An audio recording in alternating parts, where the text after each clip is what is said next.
So in Teams, in the Files section, you can go to click Class Materials, and I have put in this folder here called Reference Pictures. If you click it, it'll then come to all of the pictures. I've taken these photos from chess pieces in the library. If you want to download all of them in one go, you come to this ellipsis and click it and choose Download.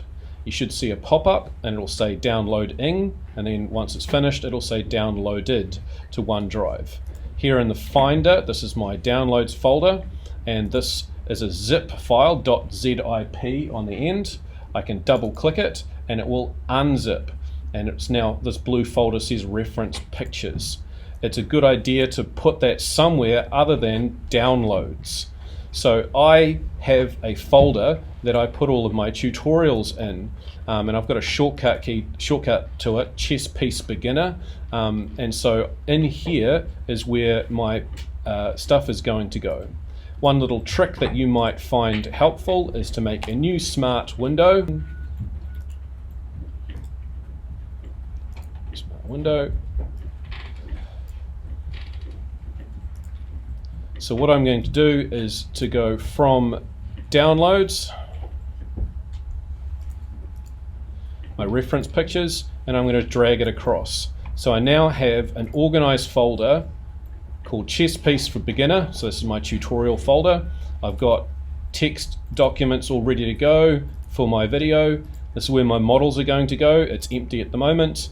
The video that I'm recording right now is going in here. Reference pictures, these ones here are what I'm going to use. So if I click on this pawn, it'll open in preview.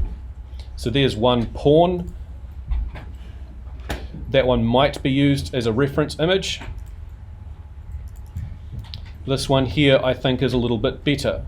As a comparison for these two pictures, one is a view from the top, which can be quite useful. The other one was as side-on as I could manage it. So this is the one that I'm going to use, but its file format, because I took it in a with an iPhone, may cause me some problems because it's a .heic.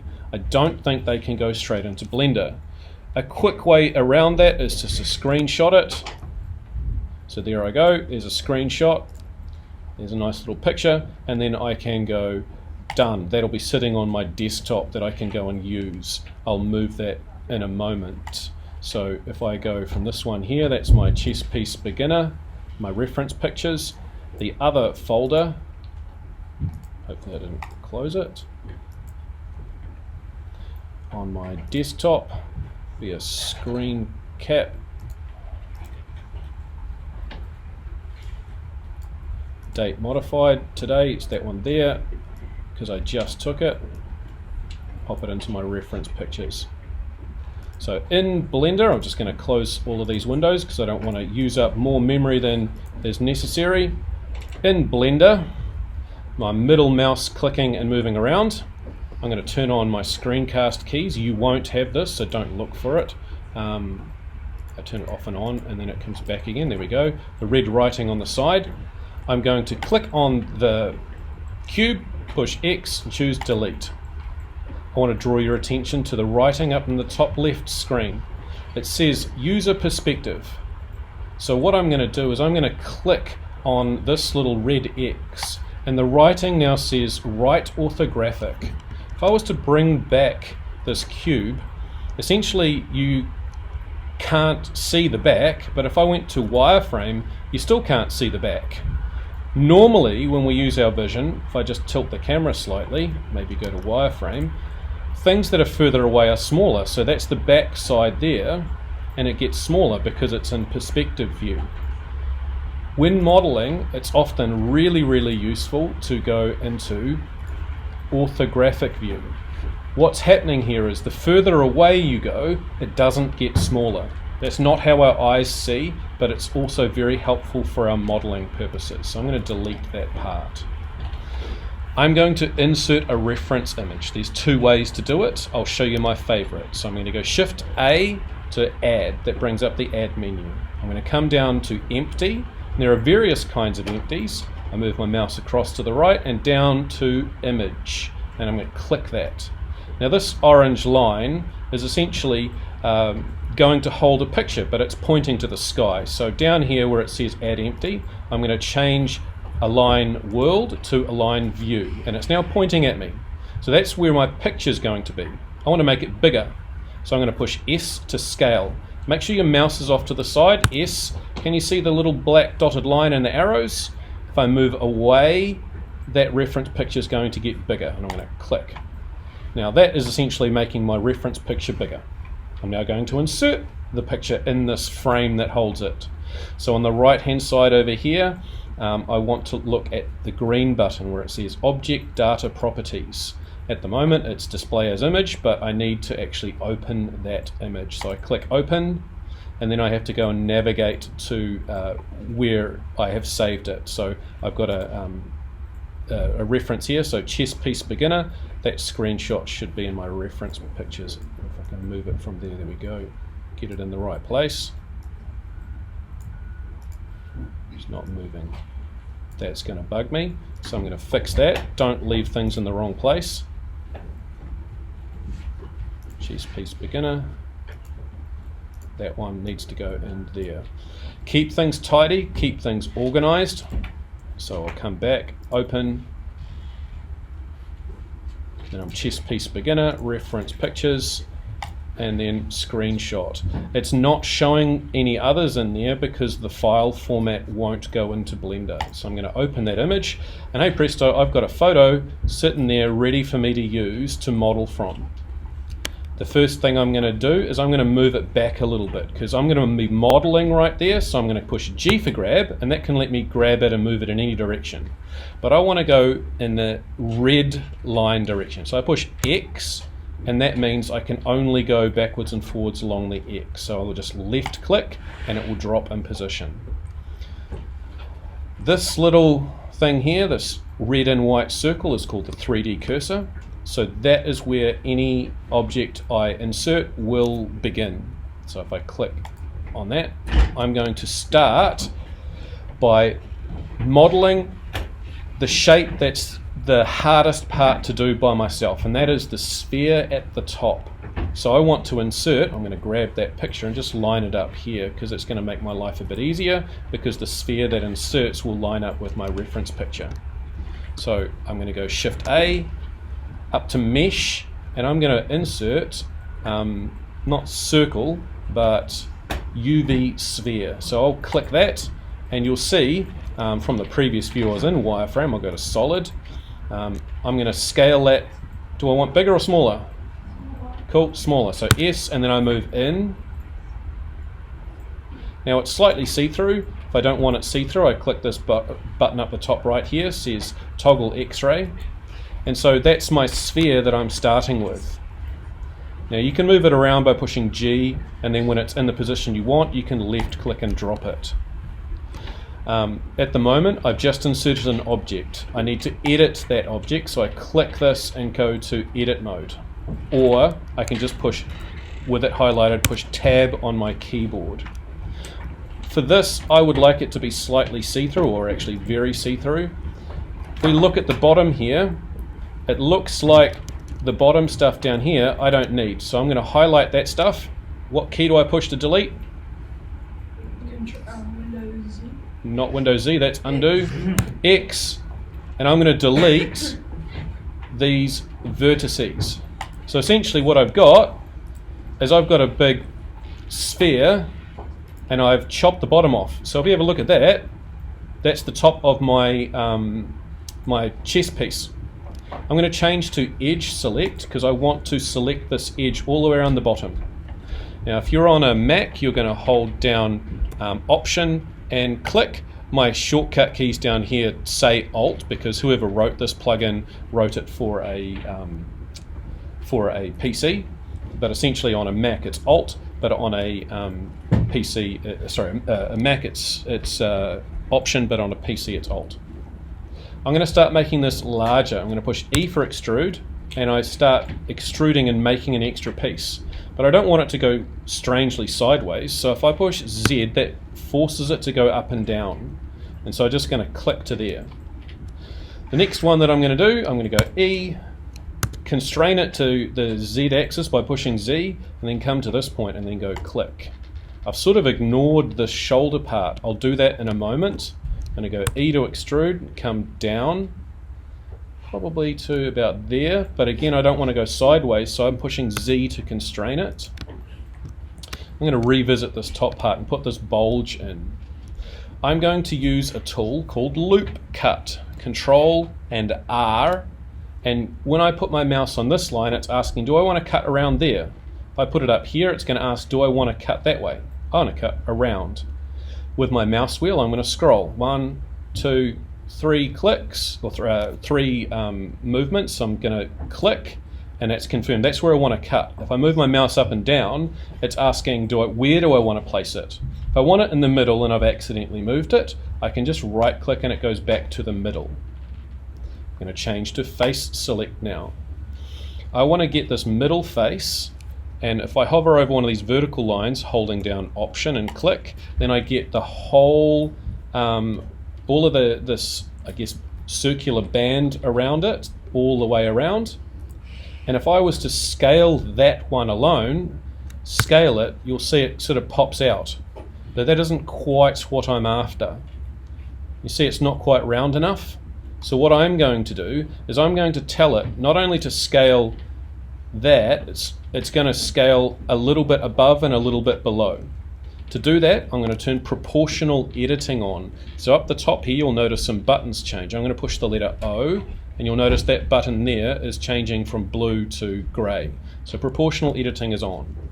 Now when I push S for scale, you'll see the whole thing got big. I'll just zoom out a bit. Scale, you'll see the circle. I want that circle to be the right size. I'll zoom in again. S for scale, and you'll see as I pull out, it's affecting a large area around it. And if I change with the scroll wheel, it'll change how big that area is that is being affected. All right, so essentially I bring that out until I'm happy with its general position. And I'm going to left click to drop it. Down the bottom here, going to go to edge select. And then I'm going to loop cut around, push escape because it's still got a tool activated, Control R to loop cut. I double tapped A there to deselect, Control R, oops, pushing the wrong key, Control R. I'm going to put a loop cut around about here because that's where it starts to get a bit wider. I'll put in some more loop cuts in this part, Control R for loop cut, scroll on the wheel and then click. And then you move it up and down, right click to make sure it's in the middle. I'm going to go Option click that bottom one, and as I scale and bring it out, I'm trying to affect its shape. But if I look at the way that this is curving, it's not going quite the shape I want. So there's this type of fall off, and I never know which one to use. So I try different versions until I get the shape that I'm after.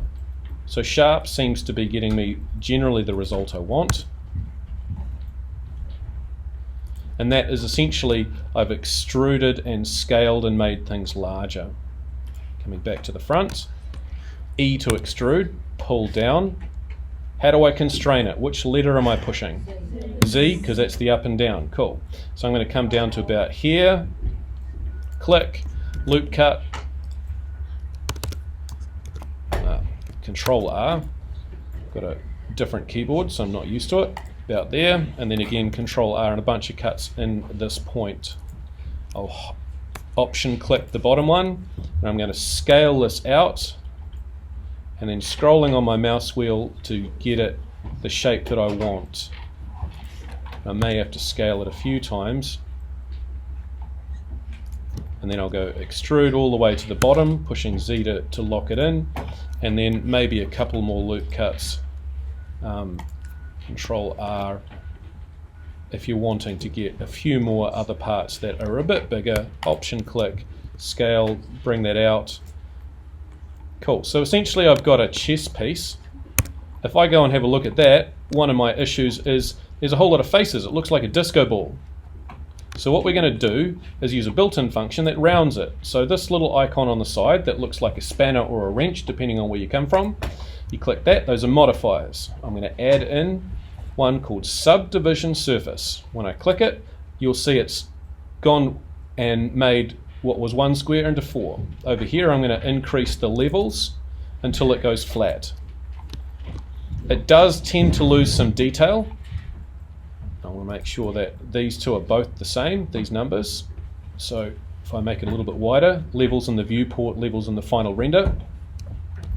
I can show it on screen or hide it, because I may need to make this particular edge. I'm going to go Option click that ring there, show back on screen. I want to make that a bit tighter. So I push N for no, and I bring out item. That's the one I'm after, item, and then the mean crease. So I'm going to drag that up, and it's going to pull in tighter around here. This one here is kind of missing, so I'm going to click hide that, Option click that guy, bring it back on screen, but you'll see it's pulling away. If I increase that mean crease to make that a little bit sharper. Same down here, Option click, mean crease, drag it out until it looks about right. 0.35 is that value. Again on here, Option click that one. I can just type 0.35 if I want to, 0.35, and that gets the same value. And then when I click somewhere else, you'll see that that line's actually got a different color to it.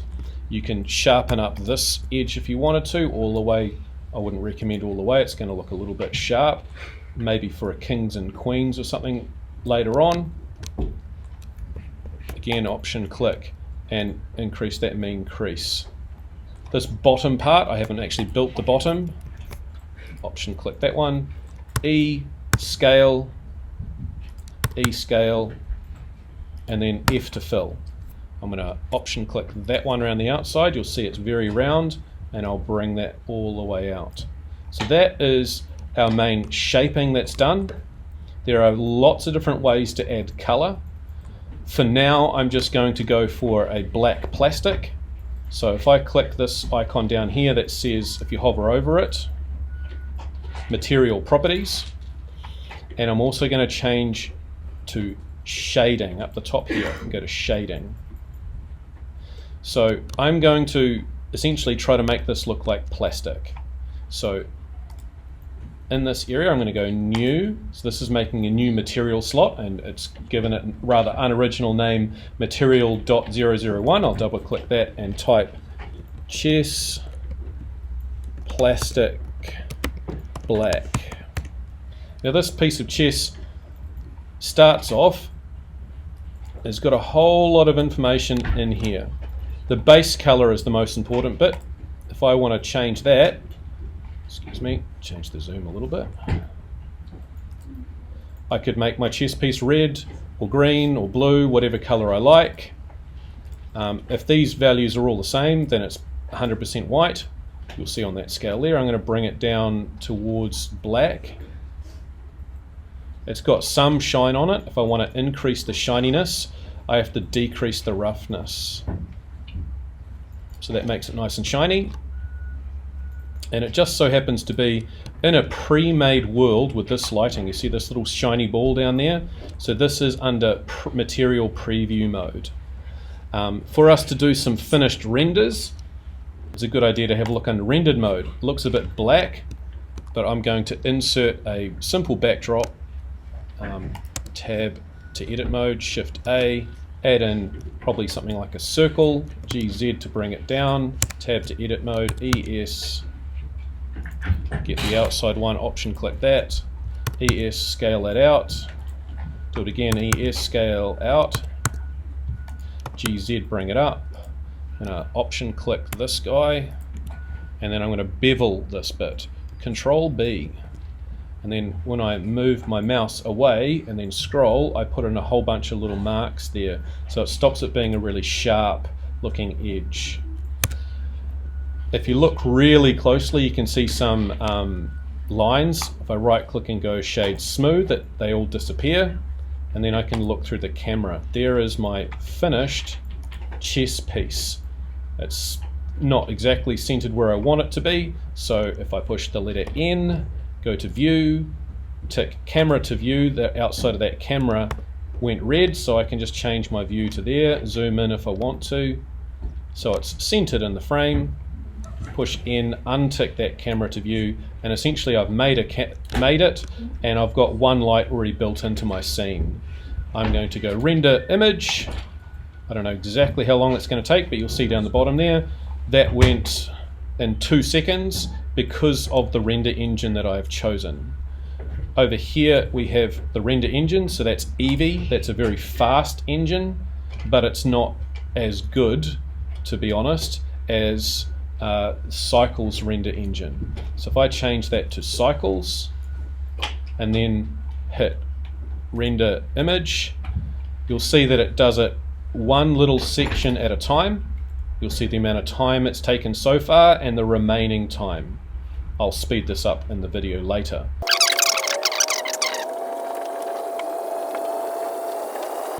If I try to save this right now, I click image and go save as, it gives me a warning. The reason why? The image hasn't been finished.